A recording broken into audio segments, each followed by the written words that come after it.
거룩하시고 감사하신 하나님 아버지, 오늘도 3일밤 예배로 우리를 불러주심에 모든 영광과 감사와 존귀를 올려드립니다. 하나님의 은혜 가운데 내일 일을 알지 못하는 우리들 영혼 가운데 구원하여 주시고 날마다 그리스도와 동행케 하여 주시며 성령 안에서 승리케 하여 주심에 모든 감사를 올려드립니다. 염려를 주님 앞에 맡기며 하나님이 우리에게 공급하시는 지혜와 능력으로 승리하기를 원할 때 하나님이 시간 말씀으로 역사해 주시며 우리의 심령을 또 우리의 가정과 교회를 새롭게 해주시며 든든케 하여 주시옵소서. 예수 그리스도의 이름으로 간절히 기도드립니다. 아멘. 하나님의 말씀은 스가랴 제4장 7절에서 14절, 순금 등잔대와 두 감람나무, 스가랴서 강의 네 번째 시간. 우리 한 절씩 함께 교독합시다. 큰 산아 내가 무엇이냐? 내가 스룹바벨 앞에서 평지가 되리라. 그가 머릿돌을 내놓을 때 무리가 외치기를 은총 은총이 그에게 있을지어다 하리라 하셨고, 스룹바벨의 손이 이 성전의 기초를 놓았은즉 그의 손이 또한 그 일을 마치리라 하셨나니 만군의 여호와께서 나를 너희에게 보내신 줄을 내가 알리라 하셨느니라.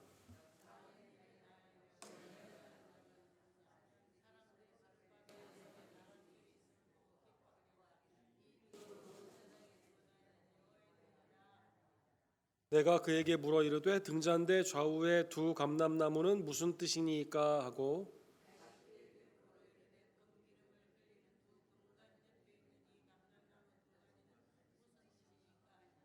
그가 내게 대답하이르되 내가 이것이 무엇인지 알지 못하느냐 하는지라. 내가 대답하되 내 주여 알지 못하나이다 하니, 이는 이 질문자 둘이 온 세상에 주 앞에 서 있는 자니라 하더라. 아멘. 우리 스가랴 4장 하나님의 은혜의 말씀을 함께 상고하기를 원합니다. 스가랴 1장에서 6장은 이 밤에 보이는 비전, 환상이 주제가 연속으로 나오게 되는데 8개의 환상이 이렇게 있습니다. 1장에 보시면 앞부분에 우리가 본 것처럼 화석나무 사이에 말 탄 자들이 있었고, 그 다음에 넷불과 네 대장자들이 있었고, 그 다음에 이제 측량줄을 잡은 사람이 있었습니다. 그 다음에 이제 대제사장 여호수아, 지난주에 본 것처럼 더러운 옷을 입고 이제 하나님 앞에 서 있는, 그런 하나님이 새 옷을 입혀주시는 구원의 역사의 말씀이 있었습니다. 오늘이 이제 순금 등잔대와 두 감람나무고, 그 다음에 이제 5장에는 날아가는 두루마리, 그 다음에 에바 속의 여인, 네 병거, 이런 식으로 이제 쭉 비전이 하나님의 나라가 지금 두 번째 성전의 시대에 어떻게 적용이 되는가, 그리고 그리스도를 통해 궁극적으로 어떻게 성취가 되는가가 주제가 되어 있습니다. 그래서 지난주에 여호수아의 구원의 역사 칭이라고 볼 수 있고, 오늘은 이제 순금 등잔대가 이 감람류가 이게 자동으로 이렇게 오게 되는 그런 상황에서 인간이 아니라 성령으로 보존되는 성도의 성화의 역사를 우리에게 알려주시게 되는 것이죠. 1절에서 3절에 보면 이제 밤중에 환상을 보게 됩니다. 나를 천사가 깨워요. 그러더니 이제 보라고 말을 합니다. 보니까 순금 등잔대가 있었다라고 나와 있습니다. 아마 스가랴는 그 선지자였기 때문에 이 제사를 드릴 때 마노라라고 하죠. 이 성전의 이 순금 등잔대를 많이 보았을 것입니다.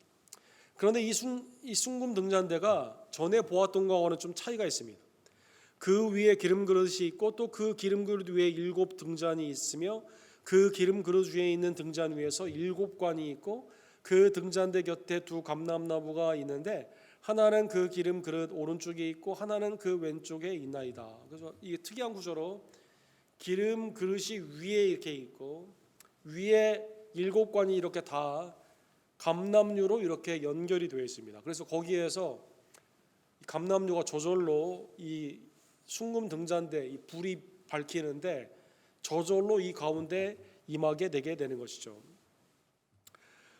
출애굽기 25장 31절에 보면 성소를 처음 만들게 되었을 때 모세가 오홀리압과 불살렙과 같은 사람들을 통해서 순금 등잔대를 쳐서 만들어라라고 말하고 있습니다. 그래서 달란트, 아주 큰 그 금을 가지고 쳐가지고 펴서 순금 등잔대를 쳐서 만들게 됩니다. 이 순금 등잔대가 성소의 지성소에 불을 밝히게 되었을 때 이 불은 관유라고 불리우는 것을 가지고 제사장이 들어가서 공급을 하게 됩니다. 그 말씀이 레위기 24장 2절에 있습니다. 이스라엘의 자손에게 명령하여 불을 켜기 위하여 감람을 찌어낸 순결한 기름을 네개로 가져오게 하여 계속해서 등잔불을 켜둘지니. 그래서 계속해서 등잔불을 이 가운데 켜게 되는 것이죠. 우리 교회 보면 이 등잔대 그 성소의 모양을 따가지고 불이 켜 있지 않습니까? 옆에 그게 이제 말하는 것이죠. 그런데 이게 그 환상 가운데 본 건 좀 다르다라는 것이죠. 사진에 보시면 왼쪽에 있는 것처럼 이 기름을 넣어가지고 이 가운데 넣는 그러한 형식이 아니라 오른쪽에 있는 것처럼 이게 감람나무 2개가 있어가지고요. 여기서 위에서 이렇게 자동으로 이 관유를 짜가지고 엑스트라 버진 오일처럼 짜가지고 이게 위에서 아래로 인간의 힘을 빌리지 않고 공급이 되게 된다는 것입니다. 2 감람나무가 핵심이고 등잔대의 불은 그 가운데 비치게 되게 된다는 것입니다. 아마 이 말씀을 받았던 스가랴가 굉장히 궁금했을 것입니다. 이 궁금한 이것 가운데 4절에 보니까 천사에게 물어봐요. 이게 무슨 뜻입니까? 라고 하니까 5절에 천사가 야 너 이거 모르냐? 라고 합니다. 모르겠다라고 말을 하게 됩니다. 그래서 내 주여 알지 못하나이다. 해석을 해주시게 되죠. 해석이 오늘 본문 우리가 너무나 잘 아는 4장 6절 우리 다 같이 읽도록 하겠습니다. 그가 내게 대답하여 이르되 여호와께서 스룹바벨에게 하신 말씀이 이러하니라. 만군의 여호와께서 말씀하시되 이는 힘으로 되지 아니하며 능력으로 되지 아니하고 오직 나의 영으로 되느니라. 이게 어떻게 되느냐? 이 환상이 도대체 뭐냐? 지금 성전도 만들어지지 않았고 성전에 토대만 있고 제대로 성전이 지금 2번째 성전이 지어지지 않고 지금 멈춰져 있는 상황에서 당연히 언약궤도 없고 당연히 그 순금 등잔대도 없죠. 그런데 이게 하나님의 역사 가운데 인간이 하지 않는다 하더라도 하나님이 그 가운데 하신다는 것입니다. 히브리 말에 힘이라고 불리우는 말이 있죠. 홀. 군사, 자원, 재정이라는 뜻이죠. 인간이 가지고 있는 이걸 힘을 발휘할 때 폭력, 군사, 그 다음에 자원 이걸 가지고 힘을 발휘하고 아니면 돈을 가지고 힘을 발휘하게 되는데 이 힘으로 이 순금의 등잔대에 기름이 이렇게 쭉 계속 불타지 않는다는 것이죠. 능력, 이 코어라고 되어 있습니다. 인간적인 힘, 역량, 이건 내 능력을 말해, 내 달란트와 지혜 이런 겁니다. 이걸로 되지 않습니다. 루하, 영이라고 말을 하죠. 이게 스피릿, 숨이라고도 하고 바람이라고도 하고 성령이라고 하는 하나님이 아담과 하와에게 숨을 불어넣으시는 루하, 그죠? 성령의 은혜 가운데 예수님이 바람이 어디에서 오고 하는지를 모르는 것처럼 성령이 오고 하는지를 모른다고 하는 그 바람과 성령이 같은 단어인데 하나님의 영, 오직 나의 영으로 이게 가능하다는 것입니다. 그러면 하나님의 은혜 안에서 이게 성소에 들어가는 등잔대에 불이 비춰줘야만 되는데 이게 하나님의 성령으로 가능하다고 했는데 그러면 어떻게 가능하게 될까요? 오늘 본문에 보니까 큰 산이 이 흔들리지 않고 우리로 하여금 무너뜨리기 어려운 거대한 방해물, 장애물이 평지가 되게 된다는 것입니다. 그래서 큰 산아 내가 무엇이냐? 내가 스룹바벨 앞에서 평지가 되리라. 그가 머릿돌을 내놓을 때 무리가 외치기를 은총 은총 그에게 있을지어다. 지금 여러 가지 어려운 일이 많이 있죠. 사마리아가 반대와 핍박을 많이 합니다. 경제적인 어려움이 있습니다. 내부에 자기 집만 짓고 성전에는 관심이 없습니다. 사람들이 낙심하고 있습니다. 그런데 하나님께서 큰 산을 하나님의 영으로 평지가 되게 하는 스룹바벨, 이 총독이죠. 스룹바벨을 통해 평지가 되게 함으로 말미암아 사람들이 깨닫게 되는 거죠. 이게 오직 하나님의 은혜로 되었다. 은총이라고 사람들은 이렇게 말하게 되는 것입니다. 성령의 역사는 그러면 오늘 본문에 보면 평탄케 하게 됨으로 말미암아 다시 그러면 이게 성소가 세워지게 되고 성전이 세워지게 되면 금잔대에 불이 이렇게 계속 불타오르게 되는데 이게 그러면 성령의 역사 가운데 구체적으로 어떻게 될까요? 그것은 말씀을 통해 사람들이 변화를 받기 때문인 것입니다. 학계 1장에 보면 하나님께서 성령의 말씀을 통해서 사람들의 마음을 감동하죠. 그렇죠? 지금 일을 놓은 지가 한참인데도 이 가운데 하나님께서 사람들에게 말씀을 증거함으로 말미암아 학계와 스가랴와 같은 선지자의 말씀을 통해서 마음의 감동함을 입게 됩니다. 학계 1장 14절에 이렇게 되어 있습니다. 여호와께서 스알디엘의 아들 유다 총독 스룹바벨의 마음과 여호사닥의 아들 대제사장 여호수아의 마음과 남은 모든 백성의 마음을 감동시키매 그들이 와서 만군의 여호와 그들의 하나님의 전을 공사하였더니, 하나님의 말씀을 다시 받아서 새 힘을 가지고 그 가운데 이것을 새로 짓기 위해서 마음으로 감동을 시키셨다는 것입니다. 또한 성령의 역사는 무엇일까요? 다리오 왕을 통해서 다리오 왕이 이것을 다시 허락하여 주게 됩니다. 에스라 6장 7절에 보면 이 다리오 왕이 이렇게 말을 하죠. 하나님의 성전 공사를 막지 말고 유다 총독과 장로들의 하나님의 이 성전을 제자리에 건축하게 하라. 필요한 것들도 공급하게 하게 되는, 방해하지 말고 오히려 공급하게 하라는 하나님의 역사 가운데 성령에 의해서 이 큰 산이 평지가 되게 되는 축복을 받게 됩니다. 그 다음에 학개와 스가랴를 통해서 계속해서 격려를 하게 되죠. 하나님의 말씀이 공급됨으로 말미암아 계속적으로 사람들이 힘을 내어 그 가운데 온전히 이것을 성취하게 되는 것입니다. 어떻게 성취되었을까요? 오늘 본문의 9절에 보니까 스룹바벨의 손이 이 성전의 기초를 놓았은즉 그의 손이 또한 그 일을 마치리라. 스룹바벨이 처음 시작했는데 누가 이걸 마치게 될까요? 스룹바벨이 마치게 됩니다. 기초를 놓은 것은 BC 536년이죠. 그런데 16년 동안 성전이 맞춰지지 못한 상태에서 방치되어 있었거든요. 방치되어 있는 상황에서 다시 하나님께서 성령의 감동으로 사람들에게 힘을 내므로 말미암아 BC 520년에 16년 만에 다시 이 가운데 이것을 시작하게 되고, 또한 그의 손이 그 일을 마치게 하니라. 516년 3년 반 동안의 공사를 통해서 이 성전이 맞춰지게 되는 것입니다. 만군의 여호와께서 나를 너희에게 보내신 줄을 내가 알리라 하셨느니라. 그러니까 너무 특이하죠. 시작한 사람도 하나님의 종인 기름 부음을 받은 스룹바벨이고 마친 사람도 스룹바벨이다라는 것입니다. 그런데 이제 두 번째 성전에 대해서 사랑하는 성도 여러분, 이 규모에 대해서 사람들이 많이 판단을 합니다. 오늘 보면 10절에 보면 작은 일의 날이라고 멸시하는 자가 누구냐. 사람들이 이제 무시를 하는 거죠. 당시에 솔로몬의 규모를 보았던 많은 사람들, 성전을 보았던 노인들, 성전의 지대를 놓았을 때 대성통곡했거든요. 사람들이 스룹바벨의 손에 다림줄이 있음을 보고 기뻐하리라. 이 일곱은 온 세상에 두루다니는 여호와의 눈이라 하리니라. 스룹바벨을 통해서 하나님이 다림줄 계량을 하게 되고 일곱 영을 통해서 하나님의 은혜 안에서 이 눈을 통해서 통치하는 그 역사가 규모의 크고 작음이 아니라 성령, 오직 힘과 능력이 아닌 하나님의 성령으로 말미암아 이 일이 이루어지게 되는 것입니다. 에스라 3장 12절에 보면 두 번째 성전에 그 지대가 놓였을 때 제사장들과 레위 사람들과 나이 많은 족장들은 첫 성전을 보았으므로 이제 이 성전의 기초가 놓임을 보고 대성통곡하였으나, 이게 규모가 너무 작아가지고 대성통곡한 거죠, 여러분. 그러니까 우리 정도 스케일이면 솔로몬 성전 정도는 아니더라도 그것과 비슷할 정도는 돼야 되는데 이게 너무 초라하다라는 것입니다.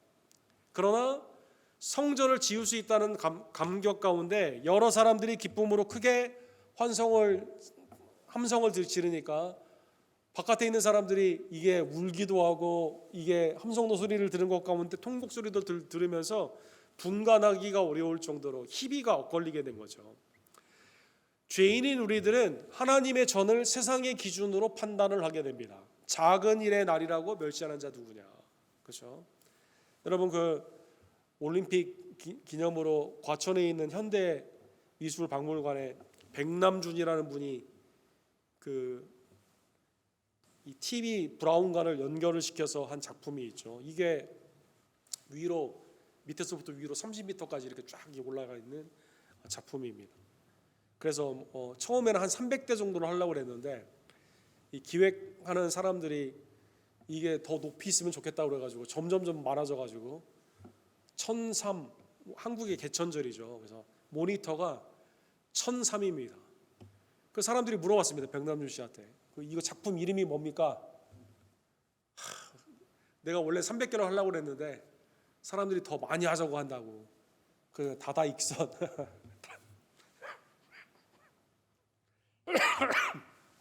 왜 아무도 안 웃으시죠? 다다익선. 이 작품이 다다익선입니다. 다다익선. 사람들은 크고 그냥 많으면 좋다라는 것이죠. 사랑하는 여러분. 하나님의 본질의 사역은 그렇지 않습니다. 하나님의 본질의 사역은 크기에 있지가 않습니다. 하나님의 본질의 사역은 오늘 본문의 12절과 14절에 보면 메시아의 사역, 즉 제사장의 사역, 예배, 중보의 사역, 그 다음에 선지자, 말씀의 사역, 그 가운데 하나님의 통치와 왕의 하나님의 기름 부음을 받은 통치의 사역이다라는 것이죠. 그래서 오늘 본문의 12절에 보니까 또 묻게 됩니다. 그러면 아까 감람나무가 있다고 하지 않았습니까?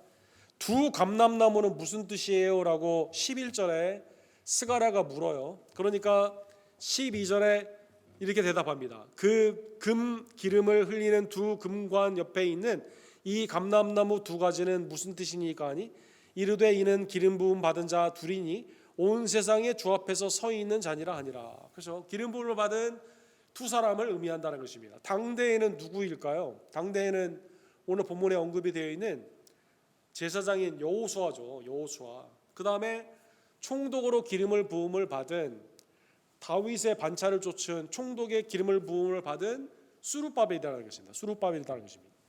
사랑하는 성도 여러분, 오늘 본문의 환상은 물어보고 그대로 대답합니다. 하나님이 너무 복잡한 환상을 하고 하지 않고요. 인간이 만든 이 성전의 등잔대가 아니라 이제는 하나님이 공급하시는 그 기름 가운데 성전을 다시 짓겠다고 말씀하시고, 두 번째 성전은 그러한 의미에서 궁극적으로 영원히 인간이 만들지 않고 하나님의 놀라우신 은혜 가운데 우리에게 주어진 진정한 성전이신 예수 그리스도를 의미하는 것입니다. 두 감람나무 대신 예수 그리스도는 진정한 우리의 왕이십니다. 두 감람나무 대신 예수님은 진정한 우리의 제사장이십니다. 하나님의 은혜 안에서 스가랴 6장 12절에 보면 스가랴 본인이 나중에 보면 이것을 이렇게 해석합니다. 말하 이르기를 만군의 여호와께서 이같이 말씀하시되 보라 싹이라 이름하는 사람이 자기 곳에서 돋아나서 여호와의 전을 건축하리라. 아니 지금 수룹바벨을 통해서 건축하는 말씀을 말씀하셨는데 또 다른 완전한 성전, 인간이 지은 성전이 아니라 온전한 하나님의 성전, 주님이 이 헤롯의 그 성전을 허물라고 말씀하시고 이 성전을 허물라 내가 3일 만에 다시 세우리라. 자기의 육체가 성전임을 말씀하여 주셨죠. 그것처럼 하나님의 싹이 그 가운데 나타나서 하나님의 전을 다시 건축하게 되는 것입니다. 예수님은 히브리서 5장 9절과 10절에 보면 아들이시지만 온전한 고난 가운데 순종을 배워서 우리를 위해 십자가를 지신 단번에 자기의 생명을 드리신 하나님의 제사장이십니다.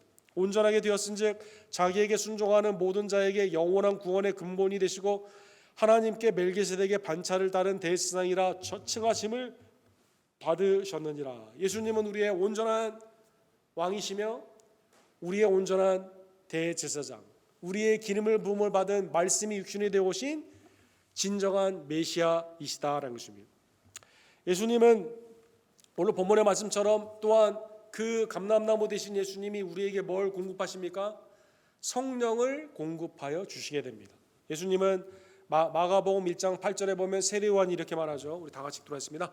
나는 너희에게 물로 세례를 베풀었거니와 그는 너희에게 성령으로 세례를 베푸시니라. 그래서 성령으로 세례를 베풀기 때문에 세례가 곧 구원의 표가 되는 거죠. 사랑하는 성도 여러분. 근데 이 성령을 누가 약속하고 누가 보내주셨습니까?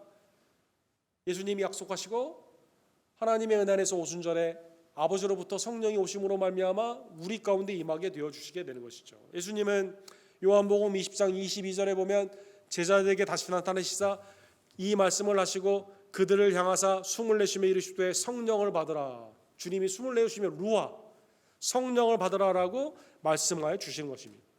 그러기에 너희가 누구의 죄를 사하면 사하실 것이요 누구의 죄든지 그대로 두면 그대로 있으리라 하시니라. 성령 안에서 예수 그리스도의 복음을 증거하게 되면 복음을 믿는 자가 구원을 받게 되고 죄 사함을 받게 되고 믿지 않는 자는 죄가 그대로 있게 되게 되는 것이죠.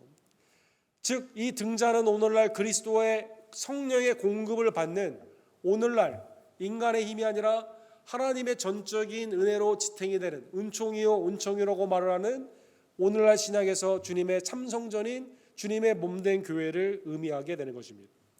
주님의 지체된 우리들은 주님의 성전으로 주님의 말씀에 순종하며 오늘 본문의 말씀을 통해 두 가지를 적용하기를 간절히 원합니다. 첫 번째로는 작은 일의 날이라고 멸시하느냐 주님이 말한 것처럼 우리도 나도 모르게 규모나 아니면 세상의 기준을 가지고 그 잣대를 가지고 작은 자, 연약한 자, 그 가운데 힘이 없는 자를 멸시한 적은 없는지 하나님의 은혜 안에 붙잡힌 자가 하나님의 은혜 안에서 약한 자가 강함이 됨을 우리가 부인하고 나의 약함 가운데 낙심하기도 하고 사람들 가운데 교만하지는 않았는지 회개하는 주의 종들 되기를 간절히 원합니다. 고린도전서 1장 27절에 보면 그러나 하나님께서는 세상의 미련한 것들을 택하사 지혜 있는 자들을 부끄럽게 하려 하시고 세상의 약한 것들을 택하사 강한 것들을 부끄럽게 하려 하시며. 그렇죠? 하나님의 은혜 안에서 주님은 누구를 쓰시는 거예요? 세상에 미련한 것을 쓰십니다. 세상에 약한 것들을 쓰십니다. 세상에 비천한 자를 쓰십니다. 세상에 아무것도 없는 멸시받고 천한 자들을 주님은 쓰신다는 것입니다. 이는 아무 육체도 하나님 앞에서 자랑하지 못하게 하려 함이라. 어느 누구도 주님의 일을 할 때 자기의 능력과 힘을 의지하지 않고 성령만을 의지하며 나아갈 수 있는 그것을 알게 해주시기 위해서 주님만을 의지하고 나아가기 위해 주님은 약하고 비천하고 힘이 없는 자들을 써주시게 되는 것입니다. 마태복음 13장 32절에 보면 겨자씨는 매우 작은 겁니다. 그런데 이 겨자씨가 이는 모든 씨보다 작은 것이로되 자란 후에는 풀보다 커서 나무가 되매 공중의 새들이 와서 그 가지에 깃들으니라. 주님의 복음이 매우 작은 것처럼 보여요. 그러나 그 안에서 하나님의 나라가 이루어지게 됩니다. 복음 안에 있는 여러분과 저의 삶이 매우 미약해 보입니다. 그러나 우리의 삶을 통해 하나님의 은혜 안에서 우리의 사역을 통해 주님의 나라가 성취되게 되는 것입니다. 그러므로 마지막으로 오늘 본문의 말씀을 깨달으며 내 힘과 능력이 아니라 오직 하나님의 영, 하나님이 이루심을 깨닫고 우리에게 공급하시는 그 두 감람나무에서 우리에게 기름을 공급하시는 성령 하나님을 온전히 의지하며 주님의 말씀에 순종하며 나아가는 주의 종들 되기를 간절히 원합니다. 빌립보서 1장 6절에 보면 너희 안에 착한 일을 시작하신 이가 그리스도 예수의 날까지 이루신 줄을 우리가 확신하노라. 수르바벨이 시작한 거 수르바벨이 마치는 거잖아요. 예수님이 시작한 구원은 예수님이 성령 안에서 우리의 구원을 개런티하시고 맞춰주시는 것입니다. 증인으로 시작하신 하나님의 성도의 보존이 성령 안에서 우리 가운데 임하게 되는 것이죠. 마음을 살피시는 이가 성령의 생각을 하시나니 이는 성령이 하나님의 뜻대로 성도를 위하여 간구하심이니라. 성령은 지금도 우리 가운데 내주하십니다. 우리를 위해 간구하십니다. 우리의 앞길을 말씀 가운데 하나님의 은혜의 기도 가운데 인도하여 주십니다. 성령 안에서 주의 뜻이 온전히 그 뜻 가운데 이루어짐을 다시 한번 깨달으며 나의 힘과 능력이 아니라 오직 하나님의 성령을 의지하며 나아가는 주의 종 되기를 주님의 이름으로 간절히 축원합니다. 성령은 날마다 우리에게 말씀하십니다. 귀 있는 자는 들을지어다. 성령이 교회에게 주시는 말을 들을지어다. 계시록에 8번이나 나오죠. 계시록 맨 마지막에 보면 22장 17절에 이렇게 되어 있죠. 성령과 신부가 말씀하기를 오라 하는도다. 성령과 예수 그리스도의 신부 되신 교회가 말씀하기를 오라 하시는도다. 하나님의 교회 가운데 성령이 우리를 초청하고 있습니다. 듣는 자도 오라 할 것이며 목마른 자도 올 것이요 또 원하는 자는 값없이 생명수를 받으라 하실 것이니라. 그에게 가게 되면 우리의 필요한 것들을 채워주십니다. 어떠한 것도 그 가운데 요구하지 않습니다. 은총이다 말한 것처럼 그대로 값없이 우리에게 생명수를 주심을 다시 한번 깨달으며 우리 수요일에 나온 모든 지체 여러분 하나님의 은혜의 생명수 성령 안에 우리의 초대 가운데 있는 이 은혜를 기억하며 주님 앞에 나아가며 주님만을 의지하며 성령을 의지하는 하나님의 복된 종들 되기를 주님의 이름으로 간절히 축원합니다. 기도합시다. 사랑과 자비가 풍성하신 하나님 아버지, 작은 일의 날이라고 너희가 멸시하느냐. 하나님, 우리가 하나님의 일을 행할 때 규모나 세상의 잣대를 가지고 쉽게 낙심하거나 아니면 쉽게 교만하거나 그럴 때가 얼마나 많이 있던지요. 그러나 우리를 위해 죽으시고 부활하신 참 성전 되신 그리스도를 통해 성전의 지체가 되게 하여 주시고 날마다 그 안에서 자라게 하여 주심에 모든 감사와 영광을 주님 앞에 올려드립니다. 하나님의 놀라우신 은혜 안에서 우리에게 끊임없는 성령의 기름을 그리스도의 말씀과 기도를 통해 허락해 주심에 감사를 드립니다. 작은 일이라도 하나님께 의지하며 비천한 자라도 주님 앞에 붙잡히며 믿음 가운데 승리하며 그 일을 통해 하나님의 나라를 이루어가는 하나님의 복된 종들 될 수 있도록 주여 역사하여 주시옵소서. 예수 그리스도의 이름으로 간절히 기도드립니다. 아멘.